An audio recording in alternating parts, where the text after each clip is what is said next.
And when it comes to like redemptive love, Ruth would be like the love that chooses to stay despite risk, uncertainty, and personal sacrifice. So when you're on this marriage journey, you're like Ruth, okay? Because you are staying, ideally, okay, despite the uncertainty, despite what you're seeing with your physical eye. You're just literally you're staying and standing in faith because of what God told you, okay?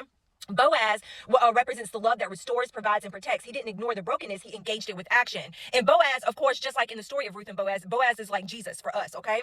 Naomi represents how God uses our pain and brokenness to bring about his plan, even when we feel hopeless. Redemption isn't just about fixing what's broken, it's about God's love moving through people who choose to stay. Okay. Now I know a lot of people, especially when they catch wind of the God ordained relationship, marriages, and so on and so forth, right? They are so quick to be like, I would never. Ha! Y'all are crazy. Y'all are delusional. I would never do it. Okay. Well, God didn't choose you to do that. Now, did he? Okay. You know what I'm saying? God knows when he calls you to stand, especially for marriage, God knows that you're going to endure. He already knows you are. It might not feel like you are. You might feel like you're giving up. Okay. But God knows you're going to endure. He's going to give you the strength and the grace to keep going. Right. But, people will always look down on us for this. But at the end of the day, our marriages are a redemption. That's what they are. Okay. It will not always be like this. You guys will be married, and your marriage is going to be a testimony. I talk about this all the time, y'all. I've seen comments before of people saying, well, I want my person to come healed. You know what I'm saying? I don't want them broken. I want them healed. Baby, you're broken.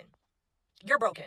You know what I'm saying? Y'all, people will be so quick to throw shade at somebody who's unhealed, who's broken and so on and so forth, as if they don't have issues themselves, okay? Just because you bury it deep down, amen, does not mean that it went away. Trust me, I know, okay? It just takes that one triggering moment to resurface every single thing you've been pushing down. These marriage journeys can get messy. That's okay, because God meets you in the mess. A mess ain't nothing to God, okay? Your brokenness ain't nothing to God, right? Your marriage journey ain't nothing to God. Like, these are things that's light work. Everything is light work.